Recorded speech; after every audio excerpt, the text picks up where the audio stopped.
The subject I'll be presenting this evening is probably, of all the subjects in this 7-day series, the one I'm the most conversant with, because I've worked over a number of years, and one could say decades, with Indigenous peoples in both Canada and the United States.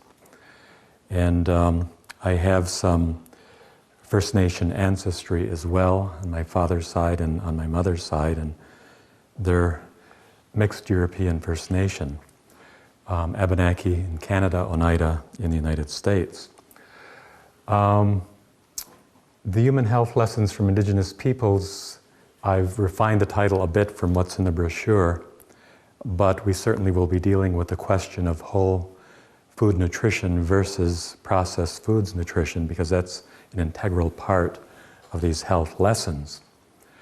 And I should mention as well that unlike my other presentations, this one is not extensively referenced. The reason being is that it's basically or primarily based upon a paper that I completed back in the year 2007 that was commissioned by the primary healthcare branch, or primary healthcare division rather, of First Nations Inuit Health Branch of Health Canada. And this paper was entitled Historical and Scientific Perspectives on the Health of Canada's First Peoples. And I had over 260 references in this research paper. And it would be unmanageable to incorporate that into the slides, so I basically left the bulk of those references out. But if you really want to know the sources, just get in touch with me and I can very easily give them to you. So we'll now get into the presentation. If we go back to the pre-contact period, looking at North American cultures, there were many hundreds of pre-Columbian peoples throughout North America. Some conservative estimates place their numbers at just over 1 million inhabitants.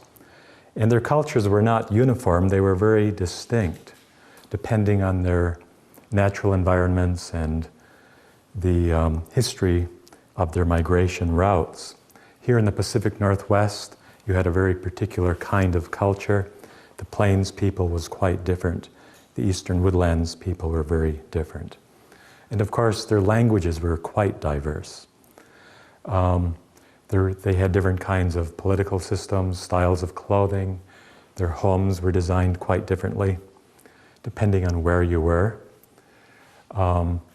There's a lot of sort of with the old movies, the Wild West movies of the 40s and 50s, 60s and 70s, you had a lot of stereotyping, sort of trying to portray North American Native people as all living in teepees and wearing these big war bonnets, which is total nonsense, because it was essentially the North Central Plains people who had that culture. Also, the methods of healing varied from place to place depending on their sources of medicines and foods.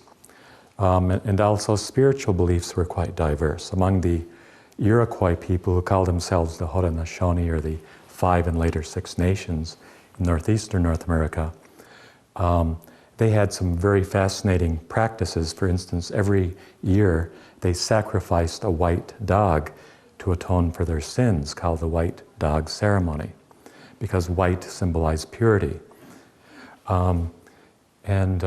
Virtually all of their cultures did believe in a supreme being, creator, referred to as the Great Spirit.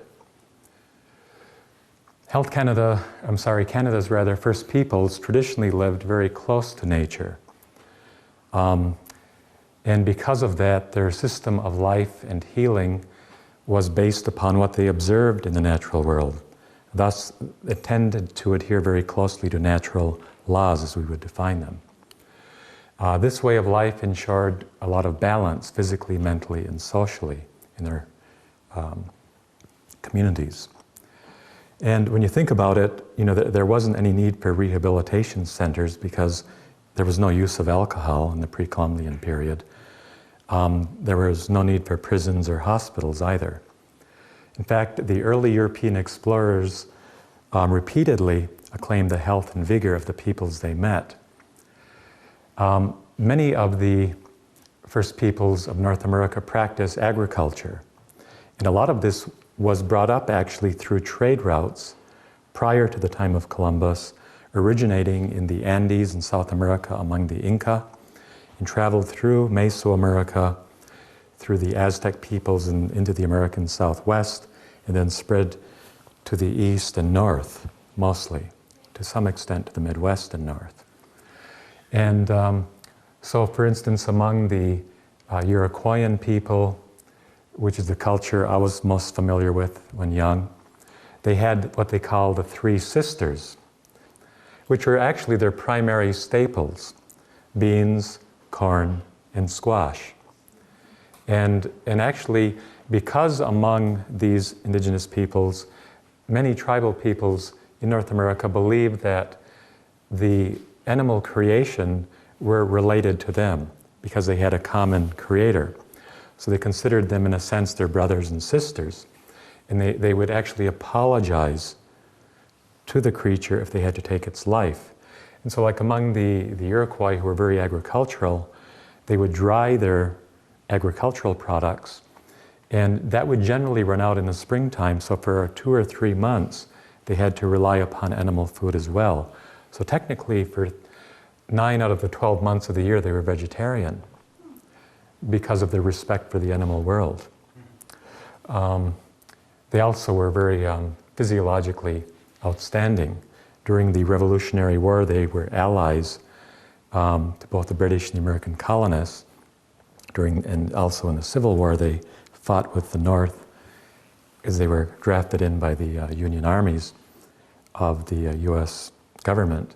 But what they found was they had incredible stamina. There were men in their 70s and late 70s who would actually go out and engage in these marches of 40 and 50 miles a day. They had great stamina. Among Canada's first peoples, there was a knowledge of the need for various vitamins and mineral elements and how to obtain them. Now, interestingly, I recall reading a report that happened early in the 20th century where 2 gas mining type explorers were dropped off by a company in northern British Columbia out looking for, I'm not sure if it was oil or minerals that they were looking for, one of these things. Anyhow, they were left with their supplies and basically were supposed to return to a trading post like 80 to 100 miles away, 140 kilometers, whatever. And as time went on, they ran out of supplies, they encountered very severe weather, and their future looked bleak, like they wouldn't survive. They thought they would never see civilization again. So they began a march to try and find the nearest settlement, and it was a very, very long march, and one of them had a vitamin D deficiency and became blind because there was snow on the ground. And there's a technical term for that, and I'm not going to attempt to pronounce it because it's a real tongue twister. But basically, he sat down and told his partner to keep going because it was impossible for them to go together. He said, "We will never survive, keep going."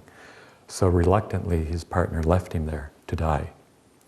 And as he sat there a few days and realized his fate, that he'd never see his family again, he began to cry. It was quite emotional.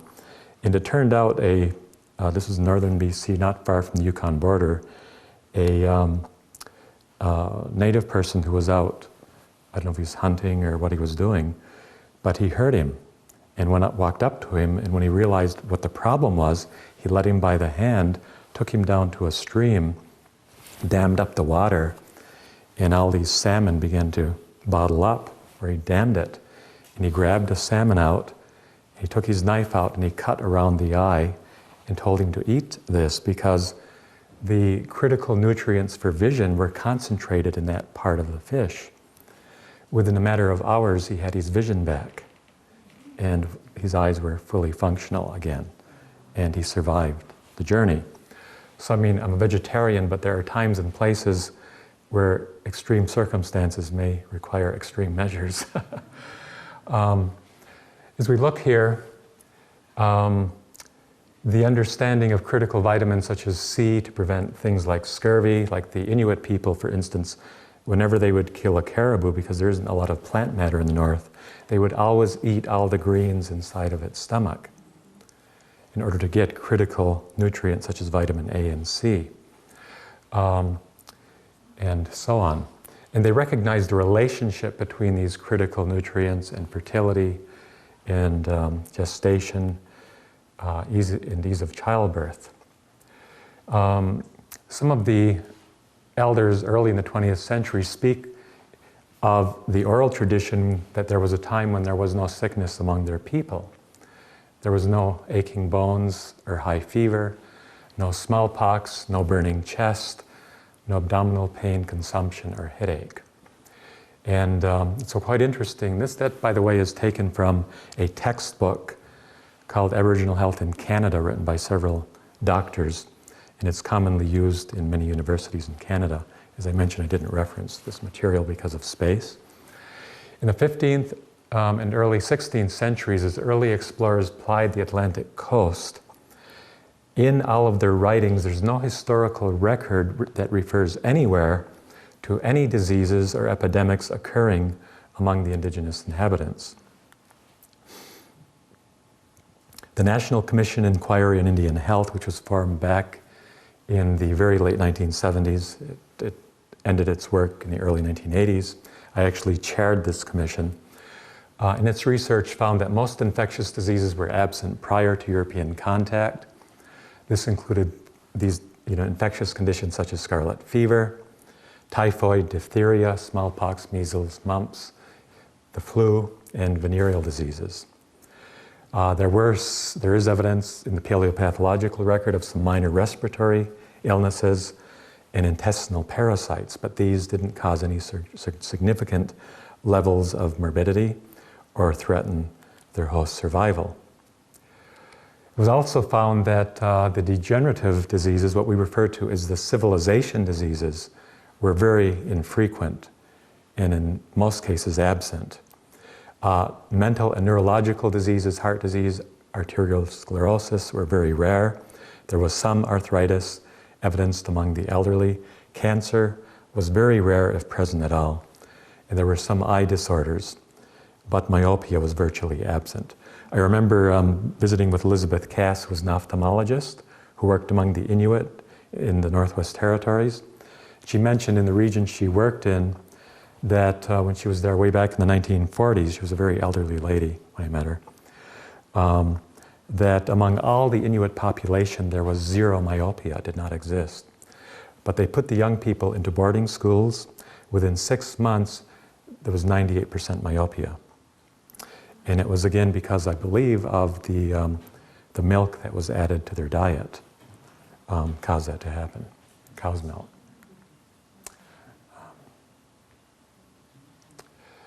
This is late 16th century, so we're talking late 1500s. As my testimonies have told me, it's very rare to see a sick body amongst them, and they further assured me they've never seen any man there shaking with the palsy, toothless, with their eyes drooping or dropping, or crooked, or stooping with age or because of age. Edgar Lee Hewitt, who was a researcher on pre-Columbian North America, said, in bodily proportions, color, gesture, dignity of bearing, referring to the indigenous peoples, their race is incomparable, free from our infectious scourges, TB and syphilis, and resulting physical deformities, as well as mental degeneracies. Probably also free from leprosy, scrofula, and cancer. It is safe to say that nervous prostration was unknown to the Indian. This is Eric Stone, author of the book American Indian Medicine. Laskiel, who was a medical practitioner in the 19th century, examined a man whose face had been torn away, his rib cage crushed, his limbs ripped, and his abdomen disemboweled by a bear, yet had been able to crawl 4 miles to his village, and in 6 months had completely recovered except for extensive scarring.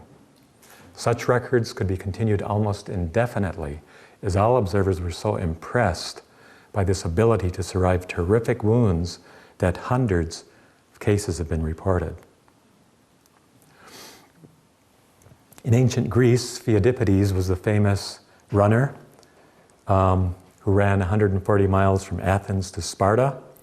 This run took him 46 hours. The historian Thomas Seton, observed a young Cree who on foot had just brought in dispatches from Fort Capel, Saskatchewan, 125 miles distant in only 25 hours. I heard little from the traders, but cool remarks like "pretty good run." Obviously, it was a very usual exploit among the Indians. The well-known Sioux chief running Antelope was given this name by his people in his youth when he pursued and ran down an antelope in a straightaway race lasting 5 hours.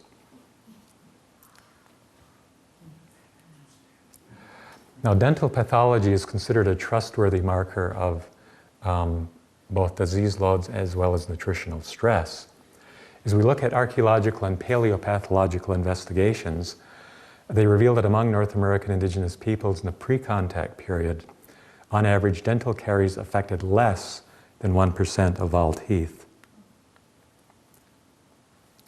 Alice Hrdlicka, who I quoted the second night when I was talking about the absence of disease in ancient human cultures, says here, the skeletal remains of pre-Columbian date, referring to Amerindian peoples, are barring few exceptions remarkably free from disease. Whole important scourges were wholly unknown. There was no plague, cholera, typhus, smallpox, or measles. Cancer was rare, and even fractures were infrequent. There was no leprosy. There is as yet not a single instance of pre-Columbian syphilis, and there were apparently no nevi or skin tumors. Interestingly, a number of explorers in the 1800s going into the early 20th century, including medical missionaries, ship surgeons, anthropologists, and others, undertook a search to ascertain whether cancer existed among North America's first peoples. Reports on the Alaskan Inuit, the Athapaskans of northern Canada, and the Indian and Inuit peoples of Labrador revealed that not a single case of cancer was observed among them, and this involved tens of thousands of people being studied by competent medical observers. The first historically recorded outbreaks of infectious diseases occurred among the Montagnais people and the Algonquins and Hurons of the St. Lawrence and Ottawa valleys. This happened in the early to mid 1700s, whereas Champlain's first settlement in Quebec on the St. Lawrence was in the year 1608, so it preceded the infections by well over 100 years. So it's interesting, a lot of people have this concept that the indigenous peoples were decimated by European infectious diseases on initial contact. But that does not appear to be true in relation to this historical information. In fact, it wasn't until the 1800s and into the 20th century that we saw unprecedented levels of diseases like smallpox, measles, the flu, dysentery, diphtheria, typhus, yellow fever, whooping cough or pertussis, TB, and syphilis, and other unidentifiable fevers becoming widespread among Canada's first peoples.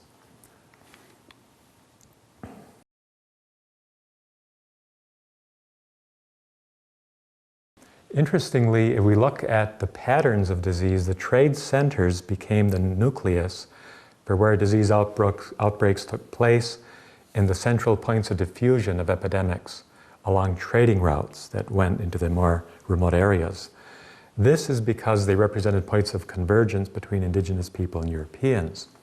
So we see disease striking specific people groups, over decades of commercial growth, gradually culminating in demographic catastrophe, meaning a vast loss of life taking place. Wide-scale trading with settlers led to a rapid erosion of traditional whole food nutrition patterns and an unhealthful dependency on alien, disease-building foods. For instance, what was traded for the furs was white sugar, white flour, white polished rice, sweetened jams, tinned milk, tinned meat, and other highly processed goods, including lard, as well as alcohol. All of these foods are immune system destroying. Such radical changes precipitated a downward vicious cycle of physical degeneration, stress, immune system impairment, and widespread infectious disease epidemics. During these early epidemics, there was, in addition to the disease conditions, there was the issue of panic, because these people had never experienced these kinds of diseases before. And modern science has found a very close relation between the neuroendocrine and the immune system, showing the powerful influence of mental emotions on the onset, course, and the remission of these diseases. In fact, some medical historians believe that more people died from the fear of a dreaded disease like smallpox than of the disease itself. So we see historically that once refined foods became a significant part of their diet, and here, interestingly, I have pictures of some Pacific Island peoples.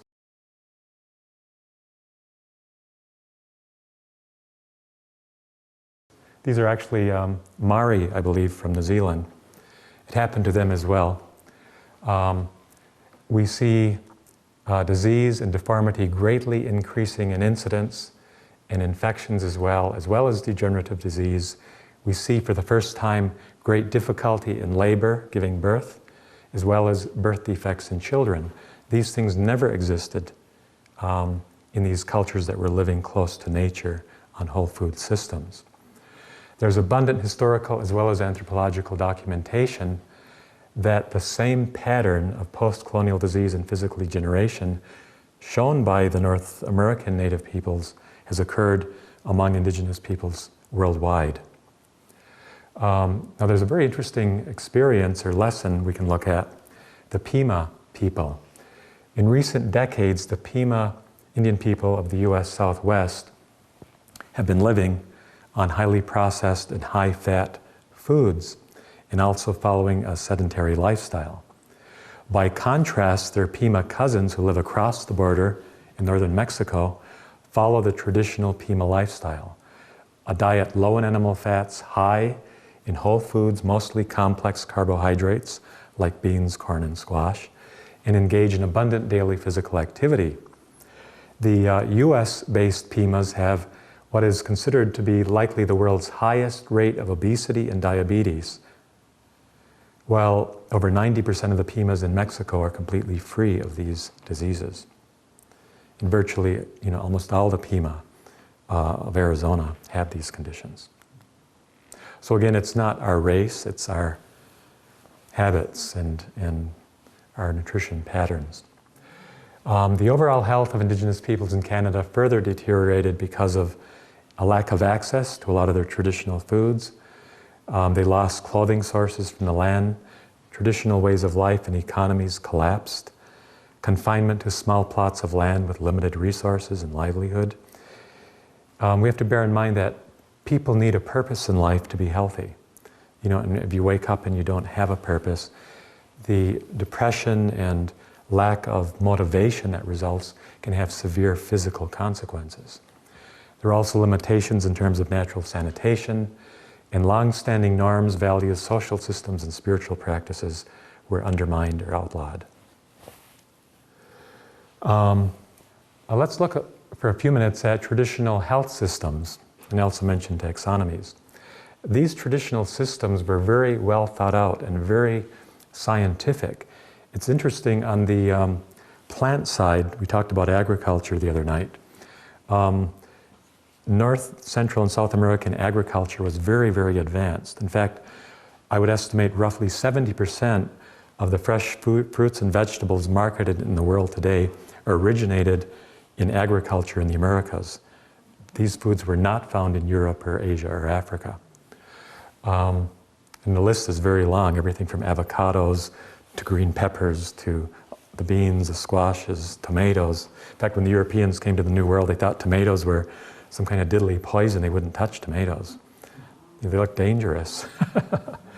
Anyway, so they also had very clear classification systems for types of soil, for different types of plants, for animals, landscapes, and climates. In fact, traditional knowledge systems were quite unique in terms of understanding climate. Like in the fall, if you look at a woolly caterpillar, you can tell how severe the winter is going to be. You know, the thicker and heavier the wool, the more cold will be coming in the winter. So nature itself has this wisdom that the Creator has put in to fend with and deal with what's coming. So we see here an understanding that both foods as well as what we refer to as medicines were healing to the system. In fact, traditional cultures viewed foods and medicines as interchangeable.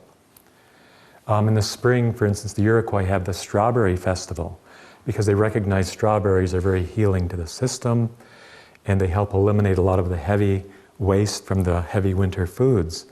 So they concentrate on a strawberry diet while strawberries are out. And diet was regarded as a primary basis for sustaining and when required restoring health and well-being. Thus, foods were carefully chosen for their medicinal or healing values. That's wild rice there. That's either Minnesota or Northern Ontario. Let's see here. You know, it's interesting, Western science we see as a great embodiment of knowledge. Well, interestingly, Ballack, who's head of the New York Institute of Economic Botany, noted, and this was actually in Time magazine, I don't have the reference, it was in Time, that only 1,100 of the Earth's 265,000 species of plants have been thoroughly studied by Western science. 1,100 out of 265,000. However, as many as 40,000 plants likely hold medicinal or nutritional value for humans. And Indigenous people did have a very intimate working knowledge of many thousands of these plants, unlike Western science. When using plant medicines, therapeutic decisions were based upon the properties as well as the synergistic action of whole plants. I'm sure some of you have heard of Essiac for cancer. That was a mixture of like 5 different herbal medicines.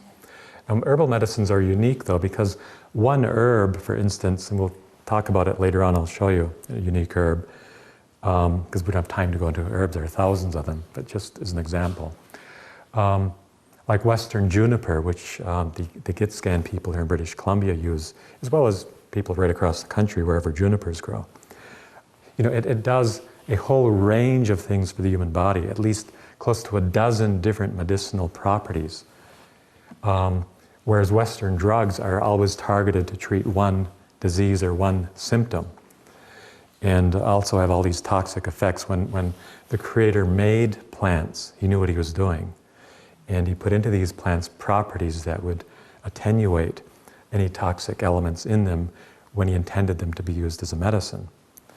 But what Western science does, it'll see some alkaloid and extract it, refine it and concentrate it, and put it into a pill that's after it's patented, and then they market it as a drug. The problem is when you do that, you're asking for trouble because we've been counseled, well, what has been put together, do not tear asunder. It refers not only to marriage, it refers to the natural properties of healing plants.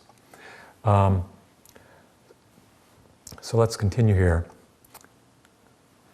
The goal really was to reach balance within the system. And here we talk about juniper. There's a photograph of Western juniper.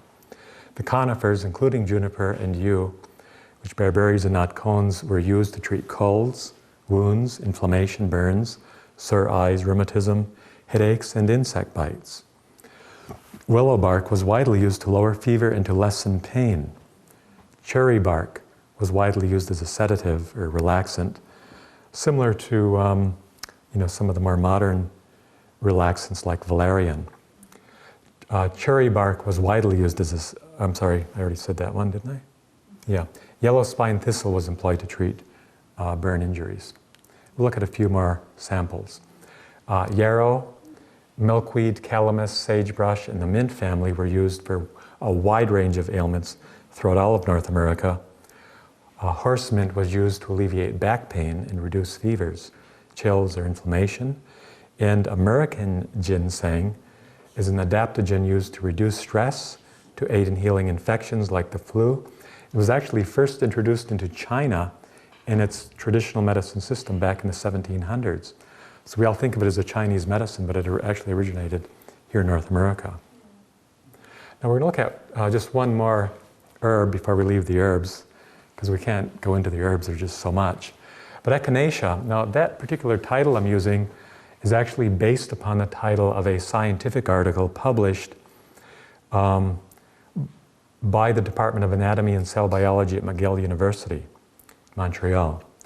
And they refer to it as a miracle herb against aging and cancer. We always think of echinacea as, well, preventing the cold or a flu. Well, fascinatingly, they did 5 years of in vivo research on mice. Now, humans and mice are 97% genetically common, with virtually all basic physiology being identical. So what happens in a mouse is valid for what happens in people. But it was shown that daily consumption of whole echinacea is highly prophylactic, meaning a preventative, against infectious diseases as well as cancer. It's a powerful NK or natural killer cell stimulant. Now what was fascinating is a person ages, they progressively slow down. You know, we lose our vitality, we lose a lot of things, just part of aging, as we say. The first line of defense of the human body are the natural killer cells. And as we age, our body produces less and less and less and less killer cells, natural killer cells. And not only that, not only do we produce less, but the killer cells being produced in older age are not as efficient, not as effective. That's why it's the older people who generally come down with a cancer, because this line of defense is diminishing. What they found with these animals is by giving them echinacea daily as part of their food supply, and they did this initially with young mice, and they greatly extended their lifespan by doing this, which was a bit of a shock. And in addition to that, they found if they gave it to the elderly mice who've lost almost all their NK, natural killer cell production, it restored it back to youthful levels. And number two, it restored the quality and the efficacy of the killer cells to youthful levels. So it's quite remarkable. In fact, they found that in many cases it reversed leukemia in mice and extended the lifespan of leukemic mice, many of them to live out their full normal lifespan. And then I quote from the article here, the therapeutic value of echinacea indicates that herbal therapy may soon see its debut alongside or indeed in place of conventional cancer therapy, especially since virtually all chemotherapy is so toxic to all other renewing systems in the body, end quote. So quite an interesting thing. One other thing I'd mention is I remember reading accounts of physicians in the American Southwest where echinacea is used, it's used all over North America, by the native peoples, and they had observed how it was used. And one case was a young boy, maybe 12 years old, had been bit between the knee and the ankle by a large rattlesnake. And his leg had swollen to more than double its normal size. And he was in great pain, and they were considering whether they would have to amputate the leg. Well, the doctor, having observed native practice, obtained fresh echinacea, also called coneflower, wrapped the leaves, and the plant is a poultice where the wound was on the leg. And overnight, the swelling had reduced and the leg was normal by the next morning, and this child was able to walk again. So incredible range of properties in these healing plants that our Maker has provided. So now we look at what we refer to as complementary preventive and therapeutic methods. So we know that plant medicines were an important part of their approach to healing, but there were many other dimensions. We've already talked about diets. There were special diets prescribed during gestation and nursing periods to ease childbirth, to reverse infections, to enhance vision, to increase endurance. And for instance, certain herbs will cause a mother's milk to flow more freely. Other herbs will make their milk more rich. There were sweat baths. We've all heard of the sweat lodges to eliminate toxins. Fasting was very commonly practiced. It revitalizes vital forces. It's actually, we talk about nature's 7 physicians. Well, fasting comes under rest. You're giving your body physiological rest. They found in the science of fasting that people who are anemic, by the 10th day, their red blood cell count has normalized. It normalizes biochemistry. Then we go on to massage, which increases blood flow, speeds healing of weak and damaged tissues. That was practiced. Clay and charcoal poultices were used and understood, neutralizing wound infections and hastening the healing process. Most people have no idea how incredible activated charcoal is. It has incredible properties. Hydrotherapy was used to enhance and or help to restore blood and lymphatic circulation. Heliotherapy was used. In one of the lectures to come, where we talk about killer diseases, we'll go into more detail about heliotherapy. But it can restore biochemical balance and strengthen body and mind complex, the whole body-mind complex. Deep breathing was practiced to strengthen the lungs and to remove metabolic waste, and water was abundantly used internally and externally. This increased endurance and, if necessary, ameliorated fever. Excuse me. There was also other kinds of specialized knowledge. This photograph here is a North American Indian bone surgery. It was actually found in the American Southeast. There was an adeptness in the surgical care of wounds and fractures when necessary. And there was also a knowledge of how to deal with hemorrhages, asphyxia, and some actually practiced mouth-to-mouth resuscitation. And then we talk about the transition to modern or allopathic medicine. We see Indigenous groups in close contact with Euro-Canadian settlements, increasingly accepting medical assistance from the dominant society. We need to keep in mind that late 19th century, early 20th century Western allopathic medicine used some very, very powerful medicines or drugs, such as morphine, and calomel, which is a deadly poison, arsenic, and a number of other poisons. In fact, I was sort of shocked to find out that he didn't drop arsenic from the pharmacopoeia until like 1927 or 30 or something. Anyway, let's continue. This transition was influenced, of course, by spirit of intolerance, and in fact, a lot of the traditional knowledge and cultural practices were outlawed by the Canadian government to systematically destroy this knowledge and culture. And we had the residential school system, largely dominated by the Anglican and Catholic churches, which led to significant loss of culture and knowledge and language. And also there was other kinds of abuse that took place. Dr. Peter Bryce was appointed way back in the year 1904 to serve as the first general medical superintendent in the Federal Department of Interior and Indian Affairs. So the first thing he did was launch a thorough exam on the status of Indian health. He toured the residential schools in the prairies, found they were breeding grounds for tuberculosis. In the recent 15-year period, he reported 24%, or 1 in 4 of all the pupils in the schools had died. In one school, 75% of the students were dead by the end of 16 years of operation.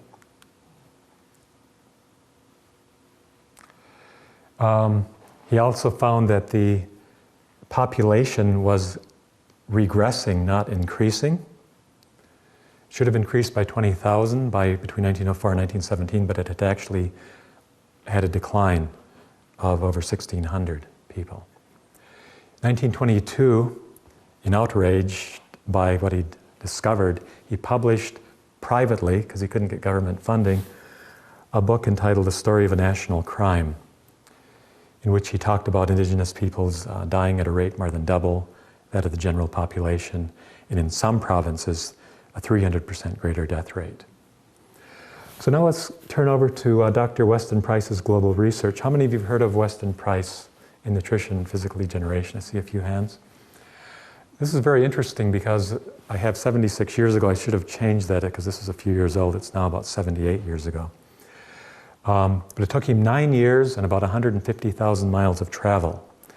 He traveled to basically all the inhabited continents where there were still indigenous peoples, and he observed the peoples in these regions who were still following their traditional whole food nutrition patterns, where he observed superb physical development, undecayed teeth, the absence of physical disease, and markedly less mental and social disease. But he found and observed other groups living nearby who were exposed to the highly processed foods of commerce, such as white flour, white sugar, tin milk, etc. And there observed a variety of infectious and degenerative diseases which had now become prevalent, as well as pandemic dental decay and pyorrhea. He also saw a marked increase in women experiencing complications during pregnancy and childbirth. He traveled to northern Canada, to the Yukon Territory, in the Pelly Mountain region. He examined, and these were people still living on traditional whole foods, he examined 2,464 teeth of 87 native people, and out of that vast number of teeth, found only 4 with any dental decay. A 0.16% figure. And there was also the absence of both degenerative and infectious diseases in this population group. He then traveled downriver to the Stikine River, which I think crosses over into BC, in the Yukon. And there, where the indigenous peoples had full access to processed foods, he found dental decay rates running at 40% of the teeth in their mouths. Quite amazing change. And in these words, he says, at the point of contact with the foods of modern civilization, he saw 20 Indian homes where there were 10 bedridden cripples in 20 homes. We see there a boy on crutches, and he found that tuberculosis was very prevalent where the foods of commerce were being eaten and was taking a severe toll on the children born at this center. And what's the Western medicine's answer to tuberculosis? The BCG vaccine, which we talked about the other night, is not only useless, but it actually increases the incidence of the disease, according to studies in both Asia and Africa. As a dental surgeon, he observed major increases as well in what we refer to as congenital anomalies, meaning facial deformities, a narrowing of the face, narrowing of the arches, crowding of the teeth, narrowing of the chin, and narrowing of the nostrils. It was additionally found that this disturbed heredity and quality of life is to a great degree reversible by a simple return to traditional whole food diets. And what's interesting is the new science of epigenetics is saying the same thing, finally, that it isn't just what we inherit, it isn't just our genes. We are able to turn on genes that will make us stronger and healthier, or we can turn them off depending on our choices and our lifestyle practices. If we look at North Americans, Canada, US, mainstream society, it's estimated that 75%, or 3 out of 4 people in North America, have distinct irregularities in the development of their dental arches and their facial form. A study done in 1930 looking at 1,276 skulls of the Inca people, which were basically in Peru and maybe part of Bolivia. The skulls were systematically examined and failed to find a single instance of dental arch deformity. And it was concluded that this was the result of a system of living using whole food nutrition in the early formative period, which is very closely in accord with nature's fundamental laws of reproduction. Now, this is quite fascinating. I took the data in Weston Price's book and basically put it into a table format so we could see it graphically. And here we're looking at the major minerals. Here we see dietary intake in milligrams, and we're using the RDA, required daily allowance, which was established in 1989. That's the yellow. which is very, very low, as you can see. The Canadian Indian is the teal color, which is several 100%, 700 or 800% higher in magnesium than the RDA. The Arctic, even higher, well over 1,000% higher. The phosphorus, higher among the Canadian Indian, probably, 8 or 900% higher. The phosphorus, 700 or 800% higher among the Inuit. Huge difference. Calcium in the diet, several 100% higher, again, not quite as dramatic as phosphorus, but still extremely high. So I remember traveling in Fiji in the South Pacific, and I was shown tables of the Fijian diet in the 1800s compared to modern times. It was almost identical to this. The dietary patterns of the Fijian people was extraordinarily high levels of various major and minor minerals as well as vitamins, in contrast to the late 20th century, early 21st century. Let's continue. We're now going to look at some of the minor minerals.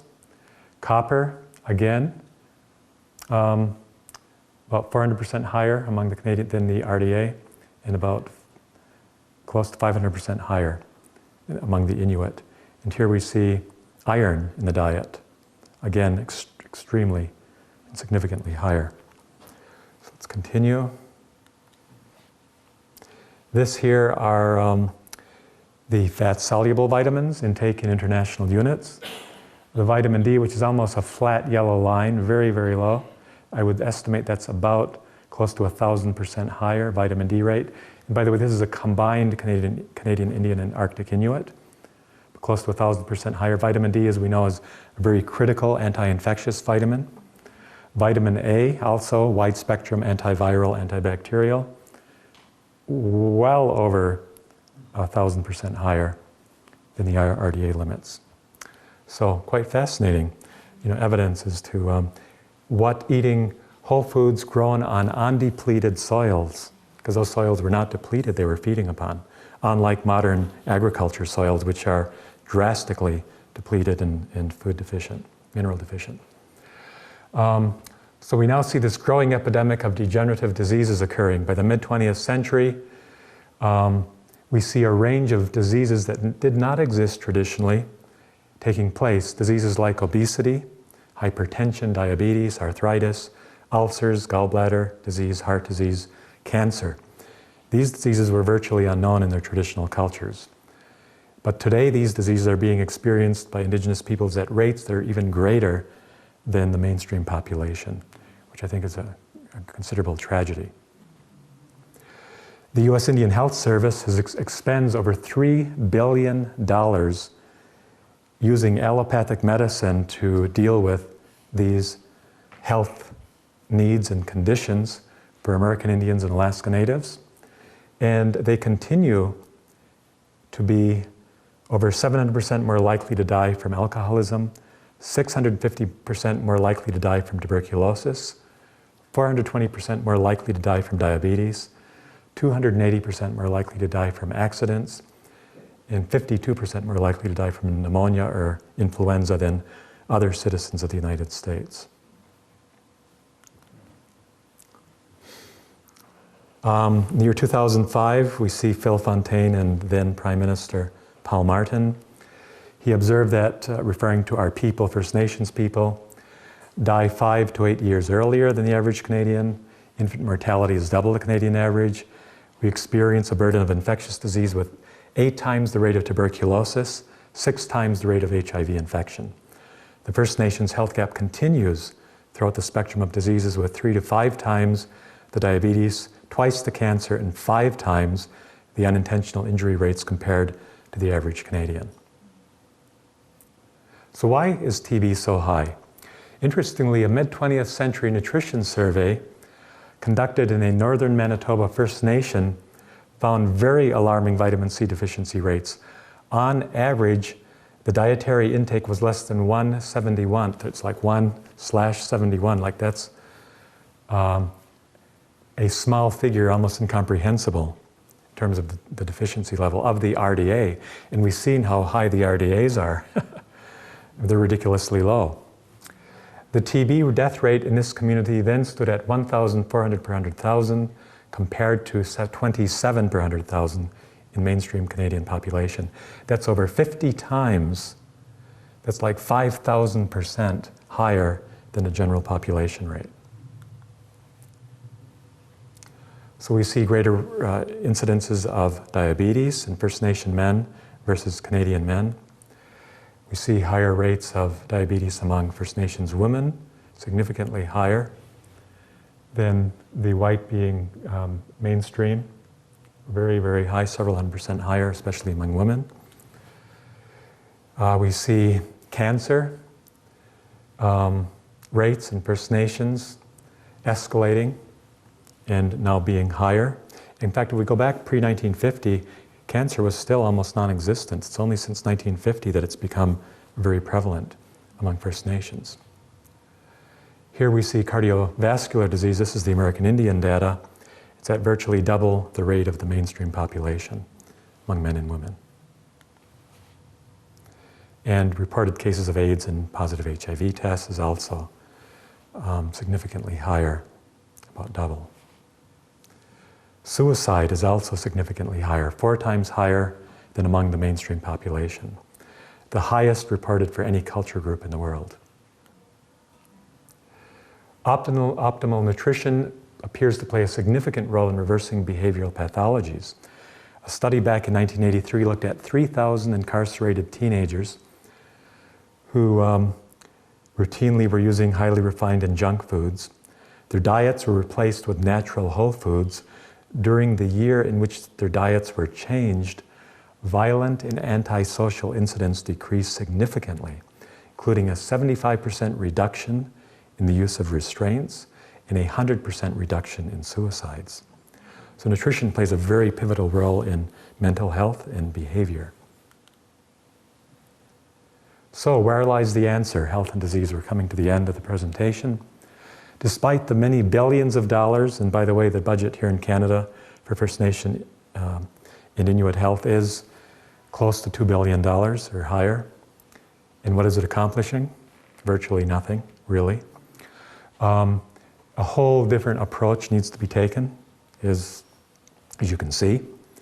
But despite the many billions expended to expand delivery of medical services, chronically significant health disparities continue to persist, and a worsening of degenerative disease incidence is occurring.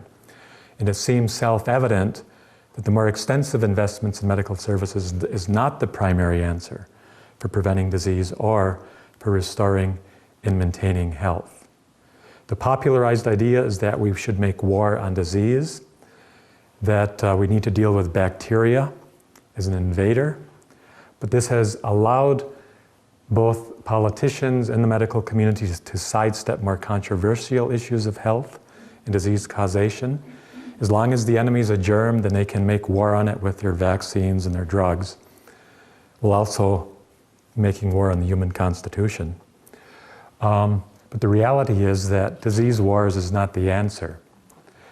The toxicological weaponry of selective medicine is not the answer, for it leaves untouched prevailing social inequities, as well as economic injustices, as well as a way of understanding and relating to the natural world that provides health.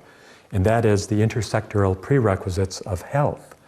And that is uncontaminated natural environment, outdoor exercise, potable water, organic, whole foods grown on healthy soils, adequate housing, sound sanitation, practical education of mind, body, and spirit, and meaningful employment. And it's the end of this presentation.